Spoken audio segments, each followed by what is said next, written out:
My dear students, welcome to my channel is learning. আমি আজি last লেসনৰ পৰা start কৰিছোঁ আকৌ আমি আজি কোৱেশ্চন আনসাৰ আকৌ ডিসকাস কৰিম যেটো আমাৰ হৈছিল আগত 3 পেজ লেখি হৈছিল আজি 3 পেজ 3 নম্বৰ আৰু 4 নম্বৰ 3rd পেজ আৰু 4th পেজৰ পৰা আমি কোৱেশ্চন আনসাৰ বিলাক আজি আমি আকৌ ডিসকাস কৰিম ফোকাস কৰিম তোমালোকে চোৱা এটো আহিছে why did Mr. Hamel not blame France alone for his inability to learn এটো আহিছে 2017 মিস্টাৰ হেমেলে অকল ফ্ৰান্সৰ যেটো ইনেবিলিটি আছিলে তো শিকিব পৰা নাই তেতিয়ালৈকে ফ্ৰেঞ্চ ল্যাঙ্গুৱেজটো সেই ইনএবিলিটিৰ কাৰণে অকল ফ্ৰান্সক কিয় মিস্টাৰ হেমেলে দোষী সাব্যস্ত কৰা নাছিলে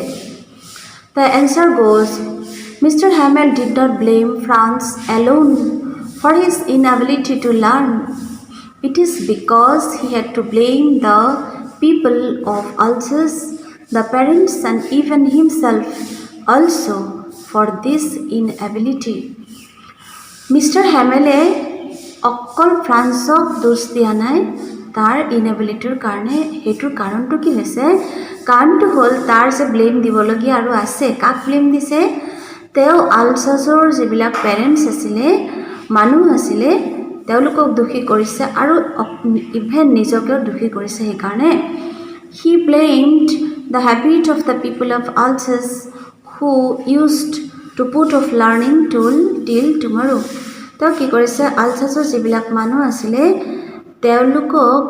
তেও দোষী সাব্যস্ত কৰিছে তেওঁলোকৰ অভ্যাসটো কি আছিল who used to put off learning till tomorrow এই আলসাছৰ মানুহবিলাকৰ অভ্যাস হৈ গৈছিল যে আজিৰ যেটো কাম হেতু কি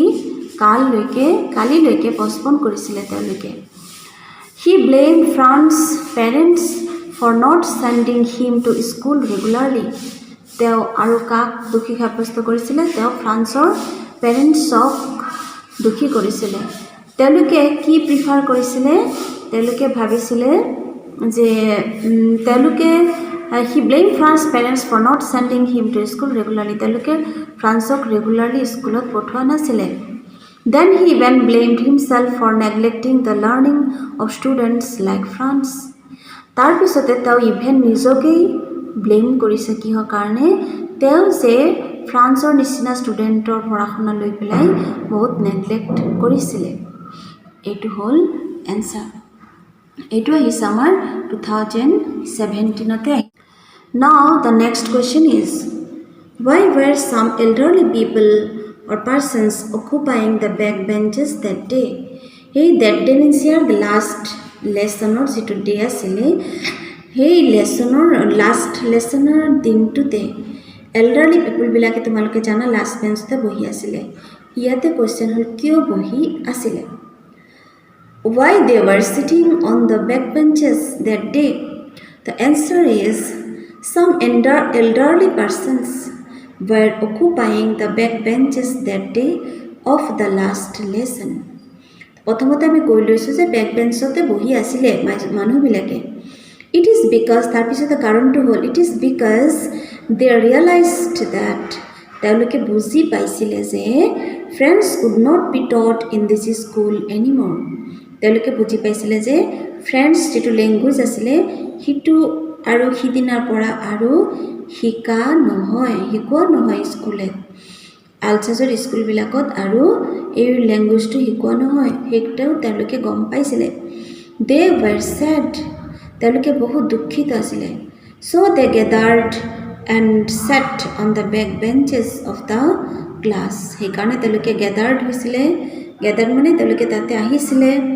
and sat on the back benches of the class স্কুলৰ back benches ক্লাছৰ back benches বহিছিল to thank Mr. Hamel for his long 40 years of service in this school তেওঁলোকে আহিছিল যে মিস্টাৰ হেমেলে যে 40 ইয়াৰ্স লৈকে এই স্কুলটো সাৰ্ভিস দিছে হে কাৰণে মিস্টাৰ হেমেলক থ্যাংক ইউ জনাবলৈ আহিছে it was also their way of showing their respect for the country that was theirs no more আৰু তেওঁলোকে এইটো এনেকৈ যে বহিছিলে সেইটো তেওঁলোকৰ এটা হেৰি আছিলে উপায় আছিলে যে তেওঁলোকে যে তেওঁলোকৰ কাণ্ট্ৰিটো ফ্ৰান্সটো আৰু তেওঁলোকৰ নাই তেওঁলোকে কাৰ আণ্ডাৰত আহি গৈছিলে জাৰ্মানীৰ আণ্ডাৰত সেই ফ্ৰান্সৰ যে তেওঁলোকে আৰু নাই ফ্ৰান্স দেশটো তেওঁলোকৰ নাই সেই ফ্ৰান্সক ৰেছপেক্ট জনোৱাৰ কাৰণেও তেওঁলোকে স্কুলত সেইদিনা গেদাৰ হৈছিলে কাৰণ কালিৰ পৰা আকৌ কি হৈ যাব জাৰ্মান শিকোৱা হ'ব আৰু তেওঁলোকে এতিয়া কাৰ আণ্ডাৰত আহি গ'লে জাৰ্মানীৰ আণ্ডাৰত আহি গ'লে this is the answer and now the next question is why was the lesson called the last lesson 2014 it has come in the year 2014 14th etu ahise why was the lesson called the last lesson etu bahut important hoy for 2021 the lesson was called the last lesson এই যে আমার লেসনটোৰ কথা যে আমি পঢ়ি আছোঁ এই লেসনটোৰ কথা যে লিখিছে ফ্ৰান্সে সেই লেসনটো কিয় লাষ্ট লেসন বুলি কোৱা হৈছিলে the lesson was called the last lesson mister Hamel the teacher of the French language called the lesson the last lesson এইটো কোনে কৈছিলে লাষ্ট লেসন বুলি মিষ্টাৰ হেমেলে কৈছিলে যিজনে ফ্ৰেঞ্চ লেংগুৱেজ শিকি আছিলে because this French language would be taught for the last time in this school. The last lesson ei boli koisile karon ei language to last time or karone ei schoolot hikwa hobo aru iar pisot ei language hikwa nohoy due to the order from Berliner pora jitu order ahise iar karone ki hoise only German would be taught in the schools of Alsace and Lorraine hei karone जितु order আহিছে বাৰ্লিনৰ পৰা হিটুৰ কাৰণে অকল German language কি হ'ব আলসাছ আৰু লৰেনৰ school বিলাকত শিকোৱা হ'ব as the new teacher new master of German language would teach from tomorrow যিহেতু আগামী কাল টুমৰৰ পৰা কোনে শিকাব এজন জাৰ্মান টিচাৰে আহি জাৰ্মান ল্যাঙ্গুৱেজ শিকাব নিউ টিচাৰ আহি সেই কাৰণে this was the last lesson for Mr. Hamel এই কাৰণে হেইটোই আছিলে মিষ্টাৰ হেমেলৰ কাৰণে লাষ্ট লেসন এই কাৰণে তা কি কৈছে এই লেসনক লাষ্ট লেসন বুলি কৈছিলে এটো কোনিয়াৰত আহিছিলে 2014 now next question is number 4 how did France feel when Mr. Hamel told them about the new order mister হেমেলে তেওঁলোকক কি কৈছিলে যেতিয়া নিউ অৰ্ডাৰৰ বিষয়ে কৈছিলে তেওঁলোকে আমাৰ ফ্ৰেণ্ডছ যিজন আছিলে সৰু ল'ৰা তেওঁৰ how he felt that day how did France feel when Mr. Hamel told them about the new order answer is when Mr. Hamel told the students about the new order যেতিয়া কৈছিলে France was shocked to hear the words France তোমালোকে পঢ়িছা যদি গম পাইছা ফ্ৰান্সে কি হৈ গৈছিলে পুৰা শক হৈ গৈছিলে তেওঁ কথাবিলাক শুনি কেনেকুৱা শক হৈছিলে ওয়াৰ্ডবিলাক কেনেকুৱা লাগিছিলে তাৰ ওচৰত এটা হাইফেন দিবা দিয়াৰ পিছত লিখিছা the words seemed to him as a thunderclap we have in the previous video told you that Thunderclap means what? বজ্ৰপাত এই ওয়াৰ্ডবিলাক তেওঁৰ ওচৰতে কেনেকৈ আহিছিলে বজ্ৰপাতৰ নিচিনা লাগিছিলে He could not imagine that he would not learn French language anymore when he could hardly write the language. তো ইমাজিনো কৰিব নোৱাৰিছিলে যে তেওঁ আৰু ফ্ৰেঞ্চ লেংগুৱেজ শিকিব নাপায় যেতিয়া তেওঁ ফ্ৰেঞ্চ লেংগুৱেজটো হাৰ্ডলি মিন্স ৰেয়াৰলি তেওঁ লিখিবই নাজানে প্ৰায় তো লিখিবই নাজানে এই সময়তে তেওঁ আৰু এই ল্যাঙ্গুৱেজটো শিকিব দিয়া নাযাব It was hard to believe for him that it was his last French lesson তাৰ কাৰণে এটো বিশ্বাস কৰিব পৰা নাছিলে যে এটো তাৰ লাষ্ট লেসন হয় ফ্ৰেঞ্চ ল্যাঙ্গুৱেজৰ ওপৰতে The books that seemed such a nonsense to him এই যে কিতাপবিলাক আছিল তাৰ গ্ৰামাৰ কিতাপ হিষ্ট্ৰী কিতাপ কিহৰ ফ্ৰেঞ্চ ল্যাঙ্গুৱেজৰ এবিলাক তাৰ ওচৰতে কেনেকৈ লাগিছিলে ননসেন্স তোমালোকে জানা যে টিচাৰে তেওঁ পাৰ্টিকুলাৰ শিকিব আহিবলৈ কৈছিলে পাৰ্টিসিপল তেওঁ কি কৈছিলে শিকোৱা নাছিলে আৰু ভয় খাইছিল স্কুলত আহি তাৰ কিতাপবিলাক তাৰ ওচৰতে কেনেকুৱা আছিলে ইৰিটেটিং থিং আছিলে আৰু সেইটোৱে আজি কি হৈছে the books that SIM ছাচ A nonsense to him turn suddenly old friends পটককৈ সেই কিতাপবোৰে যেন তাৰ ওচৰতে ইৰিটেটিং কিতাপবোৰে তাৰ ওচৰতে এতিয়া যেন ফ্ৰেণ্ডৰ নিচিনা হৈ গ'ল অল্ড ফ্ৰেণ্ডৰ নিচিনা হৈ গ'ল যিবিলাকক that he could not give up then তেওঁবিলাকক যে এতিয়া এৰিব লাগিব সেইটোতো ভাবিবই নোৱাৰে কেনেকৈ এৰিম এতিয়া পটককৈ তাৰ ওচৰতে কিতাপবিলাক ইমান প্ৰিয় হৈ গ'ল ইভেন হি ফেল্ট এক্সট্ৰিমলি চৰি আৰু কি হ'ল তাৰ এনেকৈ এক্সট্ৰিমলি চৰি ফিল কৰিছে তেওঁ when he thought that he would not see Mr. Hamel anymore যেতিয়া তেওঁ ভাবিলে যে আৰুতো মই মিষ্টাৰ হেমেলক দেখা নাপাওঁ তেতিয়া তেওঁ মিষ্টাৰ হেমেল যেনেকুৱা ৰাফ আছিলে আৰু অলপমান ইৰিটেটিং পাৰ্চন আছিলে বহুত খঙাল আছিলে সেই মানুহজনকো যে তেওঁ আৰু দেখিব নোৱাৰে কালিৰ পৰা সিটো ভাবি তেওঁ কি হৈ গৈছিলে হি ফেল্ট এক্সট্ৰিমলি চৰি তাৰ বহুতেই বেয়া লাগি গৈছিলে এইটো হ'ল আমাৰ এই question how did France feel when Mr. Hamel told him about the new order so next question we turn to next question next question is according to Mr. Hamel what was the great trouble with the people of Alsace এইটো হ'ল mister হেমেলৰ মতে according to mister Hamel what was the great trouble with the people of Alsace যিটো জায়গাটো আছিলে সেই আলছেছৰ পিপলবিলাকৰ great ট্ৰাবলটো কি আছিলে অসুবিধাটো ক'ত আছিলে পইণ্টেডলি ক'ত আছিলে তো the answer is according to mister হেমেল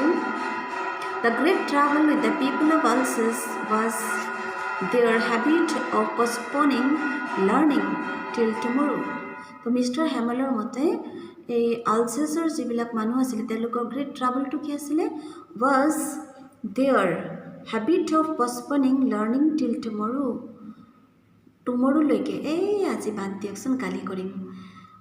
কালি পঢ়িম কিমান টাইম আছে এনেকুৱা যে এটা মনোবৃত্তি এইটো হেবিচুৱেটেড হৈ গৈছিলে কাৰ আলছেছৰ মানুহবিলাকৰ Students like Franz thought that he had plenty of time to learn the language. France যেনেকুৱা ষ্টুডেণ্ট ফ্ৰান্সৰ নিচিনা ষ্টুডেণ্টবিলাকে কেনেকৈ ভাবিছিলে যে আমাৰ বহুত সময় আছে প্লেণ্টি অফ টাইম মিনছ বহুত টাইম আছে আমাৰ হাততে এই লেংগুৱেজটো শিকিবৰ কাৰণে we have plenty of time to learn this language the result was that তো ৰিজাল্টটো কি হৈছিলে the result was that he had to leave the language when he could hardly write in it তো যেতিয়া তেওঁ হাৰ্ডলি এইটো লিখিবই নোৱাৰে লিখিব শিকা নাই তেতিয়া এই লেংগুৱেজটো তেওঁলোক এৰিবলগীয়া হৈছে কিন্তু আগতে যদি কনচাছ হৈছিলে কেয়াৰফুল হৈছিলে পঢ়া শুনাতে তেনেহ'লে আজিলৈকে তেওঁলোকে এই ফ্ৰেঞ্চ লেংগুৱেজটো ভালকৈ শিকিব পৰা হৈছিলে কিন্তু সেইটো হোৱা নাই because they are habituated of postponing things till tomorrow. Even parents preferred to earn some money with their children than to send them to school. Even তেওঁলোকৰ যে পেৰেণ্টছ আছিলে পেৰেণ্টছবিলাকৰ প্ৰিফাৰ মিনছ বেছিকৈ ভাল পাইছিলে কি কৰিবলৈ ভাল পাইছিলে যে আমাৰ ল'ৰা ছোৱালীবিলাক অলপমান টকা ইনকাম কৰক তোমালোকে জানা এই ল'ৰা ছোৱালীবিলাকক এই যে মিল আছিলে মিলটো কাঠৰ মিলটো তাতে পঠাইছিলে বা দোকানতে পঠাইছিলে হেৰি কিবা তেওঁলোকে আৰ্ণ কৰক ল'ৰা ছোৱালীবিলাক এইবিলাক যে স্কুলতে আহিব লাগে সেইটোতকৈ তেওঁলোকে প্ৰিফাৰ বেছি কৰিছিলে যে কিবা এটা আৰ্ণ কৰক মোৰ ল'ৰা ছোৱালীবিলাক তো সেইটো কি হৈছিলে বেয়া হৈছিলে এই গোটেই বস্তুবিলাক একেলগতে কি কৰিছিলে ৰিজাল্টটো কি হৈছিলে যে when the German defeated the France যেতিয়া এই জাৰ্মানসকলে ফ্ৰান্সক ডিফিট কৰিছিলে the people of Alsace and Lorraine যিটো ফ্ৰান্সৰ আছিলে তেওঁলোকে they could hardly then to write তেওঁলোকে লিখিবই নোৱাৰিছিলে they could hardly then able to write and read in this language এইটোতে শিকিব পৰা নাছিলে লিখিব পৰা নাছিলে তেনেকুৱা হৈছিলে তো তো up to this today my dear students, তো আমি ইমানলৈকে আজি কৰিছোঁ। তোমালোকে এইবিলাক ধুনীয়াকৈ লিখি ল'বা। আৰু এনে মই কোৱা নাই যে এইবিলাক পঢ়িব লাগে। তোমালোকে যদি if you can write yourself that it is better for you, তোমালোকে নিজে যদি লিখা সেইটো চবতকৈ ভাল। ক্ৰিয়েটিভ লিখা, বেলেগ বেলেগ হ'ব, তেনেহ'লে মাৰ্কছটো কেৰি ভাল হ'ব। তো ভালে থাকিবা, ভালকৈ পঢ়া শুনা কৰা। এইটো টাইম পাইছা তোমালোকে, এতিয়া ফাইনেল ইয়াৰ। অ'কে।